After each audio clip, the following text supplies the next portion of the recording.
बहुत समय पहले की बात है। कहीं दूर देश में एक सिंड्रेला नाम की बहुत सुंदर लड़की रहती थी। सुंदर होने के साथ साथ सिंड्रेला बहुत समझदार थी। सिंड्रेला सबकी मदद करती थी, सबसे बहुत प्यार से बात करती थी। सिंड्रेला की माँ का ध्यान उसके बचपन में ही हो गया था। उसके पिता उसे बहुत प्यार करते, सिंड्रेला का बहुत ध्यान रखते, लेकिन सिंड्रेला हमेशा माँ को मिस करती थी। उसे हमेशा अपनी माँ की याद आती। कुछ समय बाद सिंड्रेला के पिता ने दूसरी शादी करी। सिंड्रेला बहुत खुश थी। उसे माँ के साथ 2 प्यारी बहनें भी मिल गई थी, लेकिन उसकी सौतेली माँ और दोनों बहनें सिंड्रेला को बिल्कुल भी पसंद नहीं करती थी। लेकिन सिंड्रेला के पिता की वजह से वो सिंड्रेला के साथ हमेशा अच्छा बर्ताव करती। सिंड्रेला अपने इस परिवार में बहुत खुश थी। एक बार सिंड्रेला के पिता को किसी काम से दूर व्यापार करने के लिए जाना पड़ा। अब घर में सिंड्रेला और उसकी सौतेली माँ और बहनें थी। अब उसकी सौतेली माँ को सिंड्रेला के साथ बुरा बर्ताव करने का मौका मिल गया था। सौतेली माँ और दोनों बहनें सिंड्रेला को बिल्कुल भी नहीं पसंद करती थी, क्योंकि सिंड्रेला बहुत सुंदर थी।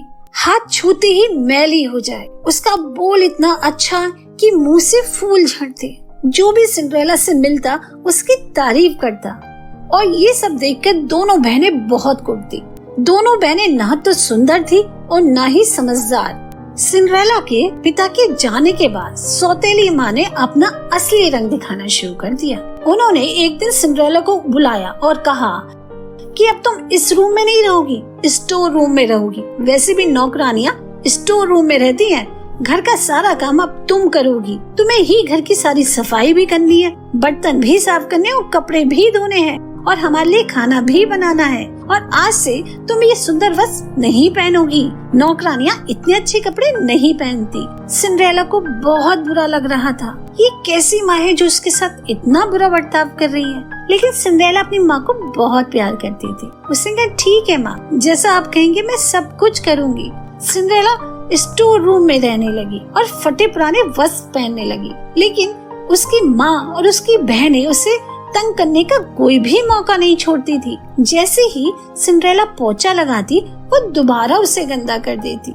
सब खाना खा लेती, तब उसे खाना खाने को दिया जाता। घर में उसका अपना कहने के लिए कोई नहीं था। उसके दोस्त थे उसके कमरे में रहने वाले चूहे, बाहर बगिया में खिलने वाले फूल, आसपास उड़ने वाली चिड़ियाएं, जिनसे बात करके उसे बहुत अच्छा लगता। जब वो शाम को खाना खाने बैठती तो उसके दोस्त चूहे चिड़िया भी उसके पास आ जाते और सिंड्रेला उनसे बात करते करते ही सो जाती। जिस देश में सिंड्रेला रहती थी, एक बार वहाँ के राजा ने घोषणा कराई कि महल में बहुत बड़ा उत्सव है और शहर की सारी लड़कियां आमंत्रित हैं। राजकुमार जिस भी लड़की को पसंद करेंगे उसी के साथ राजकुमार की शादी की जाएगी। सारी लड़कियां ये सुनकर बड़ी खुश हुई। ये घोषणा सिंड्रेला की दोनों सौतेली बहनों ने भी सुनी।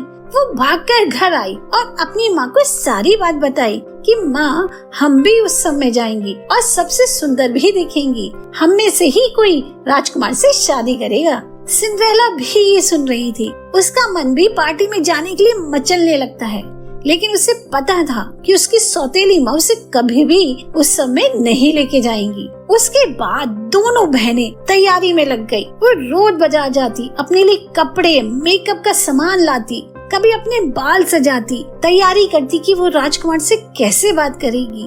वो हर समय प्रैक्टिस कर रही थी कि किसी तरह वो राजकुमार को इम्प्रेस कर दे और राजकुमार की शादी उनमें से किसी से हो जाए। सिंड्रेला ये सब देख रही थी और उसका भी मन मचल रहा था, लेकिन वो मजबूर थी। वो उदास रहती थी। आखिर वो दिन आ गया जबकि महल में उत्सव होना था। दोनों बहनें सुबह से ही बहुत खुश थी। नए कपड़े पहन के देख रही थी। उन्होंने सिंड्रेला से कहा, सिंड्रेला, आज हमें खूब सजाओ, सुंदर बनाओ, जिससे कि राजकुमारी की नजर हम दोनों पर से किसी और पर ना जाए। सिंड्रेला ने उन दोनों को तैयार करने में खूब मदद की। डरते डरते सिंड्रेला ने सौतेली माँ से पूछा, माँ, क्या मैं भी जा सकती हूँ? तीनों हंसने लगी। राजकुमार को कोई सुंदर राजकुमारी चाहिए, नौकरानी नहीं। एक बार आईने में अपना चेहरा तो देखो, कितनी गंदी लगती हो। तीनों तैयार होकर उत्सव के लिए चली जाती हैं। घर में अकेली सिंड्रेला रह जाती है अपने दोस्तों के साथ और रोने लगती है। उसके दोस्त चूहे, चिड़िया उसे चुप भी कराते हैं। तभी अचानक एक तेज रोशनी होती है और सामने एक बहुत अच्छी परी आ जाती है। सिंड्रेला परी को देखती रह जाती है। तुम कौन हो?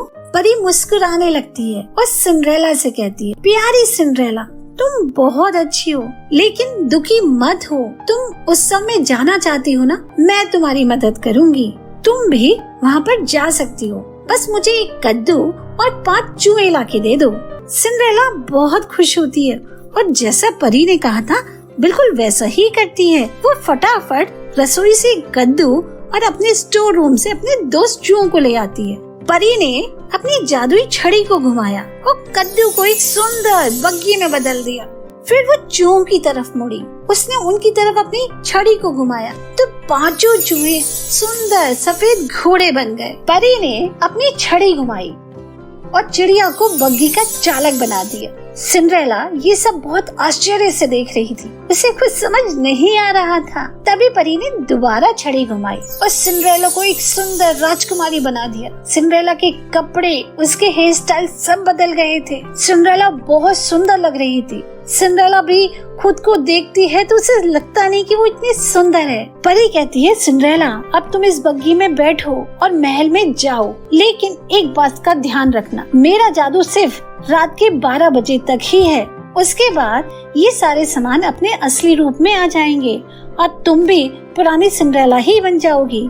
इसलिए ध्यान रखना, 12 बजे से पहले तुम्हें आना है। सिंड्रेला ने बहुत सुंदर गाउन पहन रखा था। पैरों में चमचमाते जूते थे। वो बहुत खुश थी।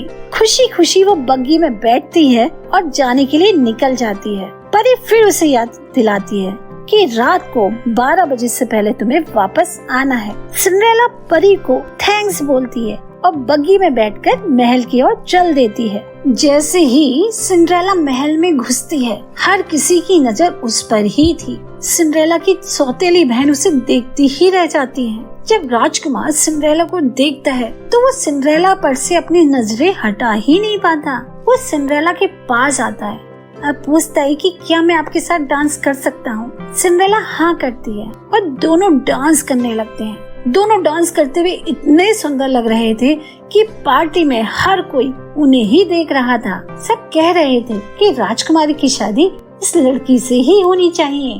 पार्टी में सिर्फ सिंड्रेला की ही बातें हो रही थी। हर कोई सिंड्रेला की खूबसूरती की तारीफ कर रहा था। सब कह रहे थे कि राजकुमार की शादी तो इस लड़की से ही होगी।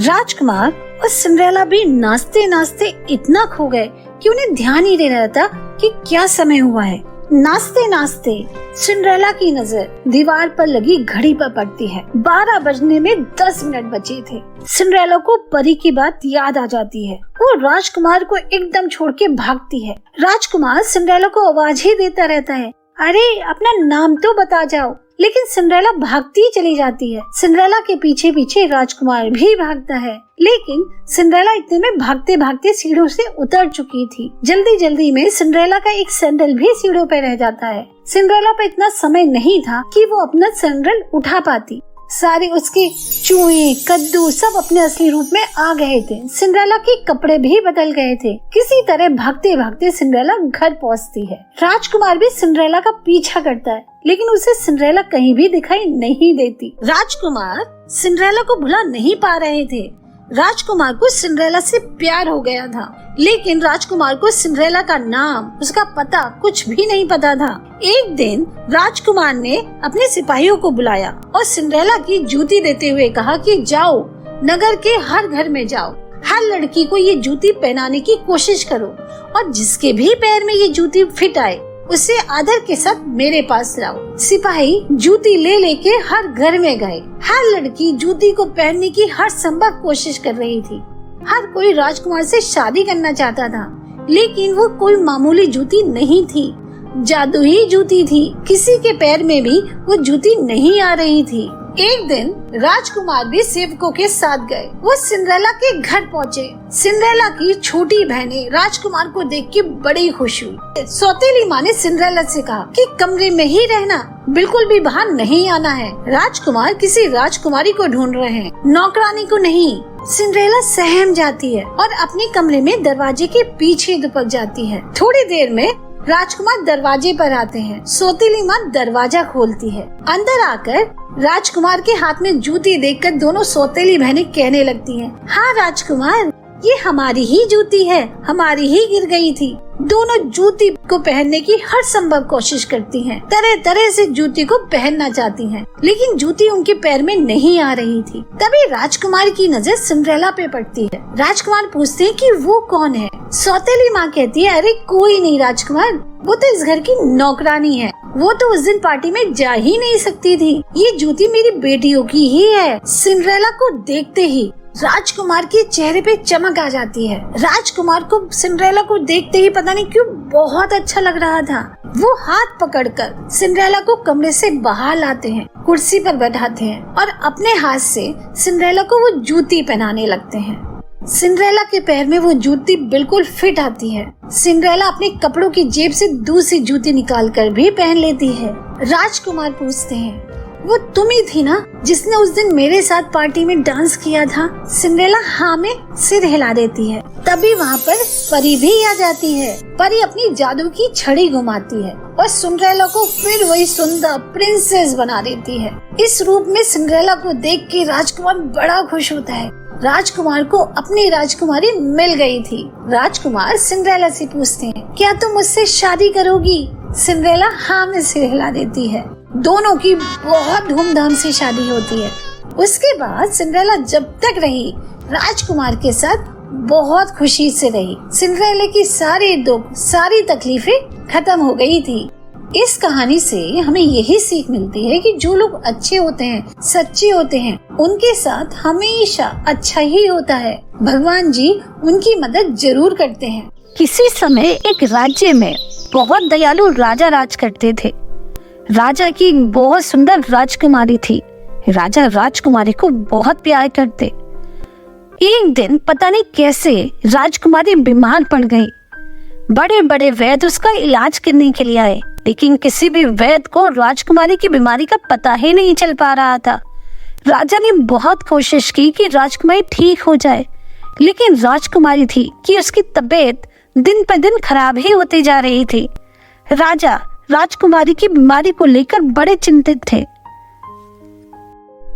एक दिन राजा ने घोषणा कराई कि अगर कोई व्यक्ति राजकुमारी की जान बचाने में कामयाब होता है तो उसे राजा अपना आधा राज्य और उसी से राजकुमारी का विवाह भी करा देंगे। उसी राज्य में 3 भाई भी रहते थे। जब उन तीनों ने राजा की ये घोषणा सुनी तो तीनों भाई राजा के दरबार में गए और राजा से बोले कि महाराज, हम राजकुमारी का इलाज कर सकते हैं, लेकिन इसके लिए हमें जंगल जाकर कुछ जड़ी बूटियां लानी होंगी। उनकी बात सुनकर राजा बड़े खुश हुए। राजा ने कहा, ठीक है, अगर तुम में से कोई भी राजकुमारी को ठीक कर सका तो मैं उसे अपना आधा राज्य और राजकुमारी के साथ उसका विवाह भी कर दूंगा। सबसे बड़ा भाई अमन जंगल में जाके जड़ी बूटी की खोज करने लगा। जब वो जंगल में इधर उधर घूम रहा था तभी उसे एक पेड़ के नीचे बैठे हुए बहुत पहुंचे हुए मुनि दिखाई दिए। उसने मुनि को देखकर हाथ जोड़ा और उसे प्रार्थना करने लगा कि आप मुझे कोई ऐसी जड़ी बूटी बता सकते हैं जिसे खिलाकर मैं राजकुमारी को ठीक कर सकूं। अमन की बात सुनकर महात्मा मुस्कुराए और बोले, हाँ, एक जड़ी बूटी है, लेकिन वो बहुत दूर एक पहाड़ के ऊपर है। यहाँ दूर एक पहाड़ है, उस पर एक नींबू का पेड़ है। उस नींबू का रस अगर तुम राजकुमारी को पिलाओगे तो राजकुमारी बिल्कुल ठीक हो जाएगी। लेकिन एक बात का ध्यान रखना, उस पेड़ के पास जाने पर तुम्हारे मन में जो भी ख्याल आएगा वो पेड़ तुम्हें वो ही देगा और एक बार के बाद तुम्हें दोबारा फल नहीं मिलेगा। महात्मा की बात सुनकर अमन बड़ा खुश हुआ। खुशी खुशी वो पहाड़ी पर चढ़ने लगा। थोड़ी ही देर पर उसे उस नींबू के पेड़ के दर्शन हुए। अमन उस समय बहुत थक गया था, उसे भूख भी लगी थी। पेड़ को देखते ही वो सोचने लगा, काश ये सेब का पेड़ होता। इतने में वो नींबू का पेड़ सेब के पेड़ में परिवर्तित हो गया और अमन के हाथ में एक बहुत ही स्वादिष्ट रसीला सेब आ गया। इस तरह अमन वो जादुई नींबू को लाने में असफल रहा। इसके बाद दूसरा भाई मोहन राजा से बोला, महाराज आप चिंता ना करो, मैं राजकुमारी के लिए कोई अच्छी सी जड़ी बूटी लेके जल्दी ही आऊंगा। मोहन भी जंगल में गया तो उसे उन मुनि के दर्शन हुए। मुनि ने मोहन से भी कहा कि दूर पहाड़ी पर एक नींबू का पेड़ है और उसके पास जाते ही जो तुम्हारे मन में पहला विचार आएगा तुम्हें वो ही मिलेगा। मोहन भी नींबू के पेड़ की तलाश में उस पहाड़ी पर गया। नींबू का पेड़ को देखते ही मोहन सोचने लगता है कि काश ये बरगद का पेड़ होता तो थोड़ी देर में लेट जाता, मेरी थकान तो उतरती। उसका ऐसा सोचना था कि नींबू का पेड़ बरगद के पेड़ में तब्दील हो गया। मोहन ने कुछ देर इस बरगद के पेड़ के नीचे विश्राम किया और बिना जादुई नींबू लिए ही वापस राजा के पास आ गया। इसके बाद राजा ने सबसे छोटे भाई राजू को बुलाया। राजू बहुत ईमानदार मेहनती था। राजा ने राजू से पूछा, क्या तुम मेरी बेटी का इलाज कर सकते हो? क्या तुम किसी तरह मेरी बेटी को ठीक कर सकते हो? राजू ने हाथ जोड़कर कहा, महाराज आप चिंता मत करो, मैं अभी जंगल जाता हूँ और राजकुमारी के लिए कोई अच्छी जड़ी बूटी ढूंढ कर लाता हूँ। आप चिंता ना करें, राजकुमारी जल्दी ही ठीक हो जाएंगी। इसके बाद राजू राज दरबार से निकलकर जंगल गया। वहाँ पर उसे मुनि के दर्शन हुए तो वो मुनि के पैर दबाने लगा, उनका आशीर्वाद लिया और बोला, मुनिराज क्या आप मुझे कोई ऐसी औषधि बता सकते हैं जिससे मैं राजकुमारी को ठीक कर सकूं? मुनि मुस्कुराए और बोले, हाँ, उस पहाड़ी पर एक जादुई नींबू का पेड़ है। उस फल का रस अगर तुम राजकुमारी को पिलाओगे तो वो तुरंत ठीक हो जाएगी।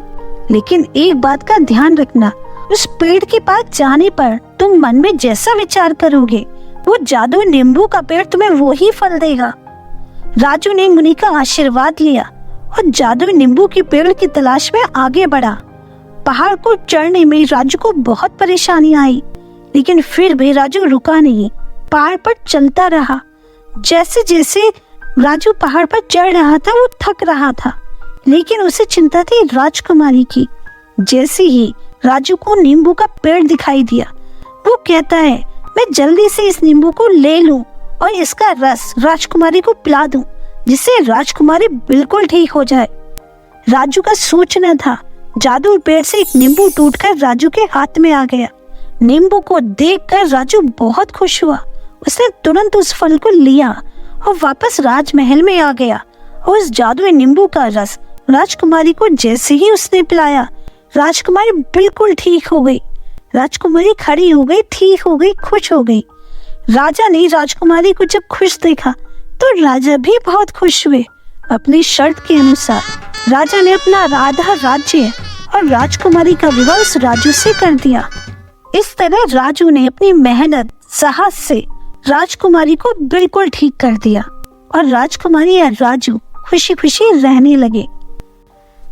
इस कहानी से हमें यही सीख मिलती है कि निस्वार्थ भाव से की गई, सच्चे मन से की गई मेहनत का फल अवश्य मिलता है।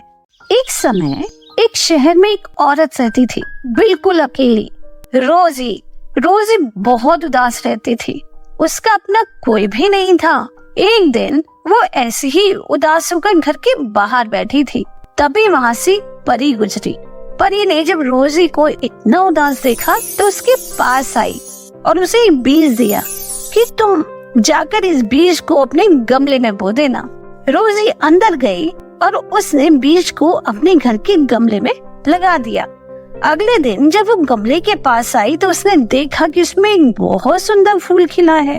रोजी फूल के पास गई, उसे देखने लगी। जैसे ही उसने फूल को हाथ से छुआ, उसकी पंखुड़ियों को खोला, उसमें से बहुत प्यारी लड़की बाहर निकली।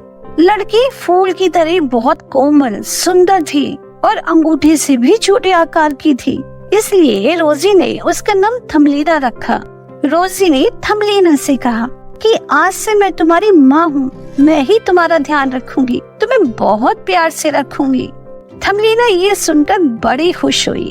अब रोजी थमलीना के साथ बहुत खुश थी, उसका पूरा ध्यान रखती, उसे प्यार करती। एक दिन थमलीना घर के बाहर खेल रही थी, तब एक मेंढक की नजर थमलीना पर पड़ी। जब उसने इतनी सुंदर थमलीना को देखा तो उसने सोचा कि मैं अपने बेटे की शादी इससे करा देता हूँ। उसने थमलीना को उठाया और अपने घर ले गया। मेंढक का बेटा थमलीना को देख के बड़ा ही खुश हुआ। उसे देखते ही थमलीना से प्यार हो गया। मेंढक ने थमलीना को तालाब के ऊपर एक पत्ते पे रख दिया और घर जाकर शादी की तैयारी करने लगा। थमलीना रोने लगी। उसे मेंढक के बेटे से शादी नहीं करनी थी। थमलीना रो रही थी। तभी वहाँ से तितली गुजरी। जब उसने अपनी प्यारी थमलीना को रोते हुए देखा तो उसके पास गई। थमलीना ने तितली को सारी बात बता दी। तितली ने थमलीना को उठाया और बहुत दूर एक फूल पर जाके रख दिया। उस फूल पर झिंगुर रहता था। जब झिंगुर ने थमलीना को देखा तो उससे भी थमलीना से प्यार हो गया। झिंगुर ने थमलीना से कहा, मैं तुमसे शादी करना चाहता हूँ। हमारी शादी नहीं हो सकती, हम दोनों कितने अलग हैं। झिंगुर के सारे दोस्तों ने भी कहा कि तुम थमलीना से शादी नहीं कर सकते। झिंगुर को बात समझ आ गई। उसने थमलीना को उठाया और पास के जंगल में जाके रख दिया। जंगल में थमलीना ऐसे ही भटक रही थी। तभी उसे एक चिड़िया का बिल दिखाई दिया। थमलीना बिल के अंदर चली गई। उस बिल की रानी एक चिड़िया थी जो बहुत बूढ़ी थी। चिड़िया ने थमलीना से कहा कि तुम मेरे घर रह सकती हो, लेकिन बदले में तुम्हें मेरे घर के कामों में मदद करनी होगी। थमलीना मान गई और थमलीना चिड़िया के साथ रहने लगी। एक दिन चिड़िया का बेटा घर पर आया। उसने जब थमलीना को देखा तो उससे भी थमलीना से प्यार हो गया। उसने कहा, मुझे थमलीना से शादी करनी है।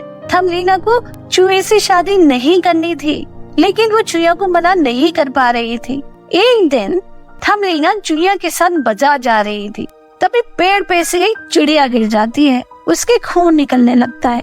थमलीना चिड़िया के पास जाती है, उसके घाव पर मरहम लगाती है, उसे हाथ में उठा लेती है, पानी पिलाती है। ये सब देख के चिड़िया को बहुत बुरा लग रहा था। अरे थमलीना, तुम क्या कर रही हो? चलो, हमें देर हो रही है। लेकिन थमलीना चिड़िया को नहीं छोड़ती और अपने साथ ले आती है।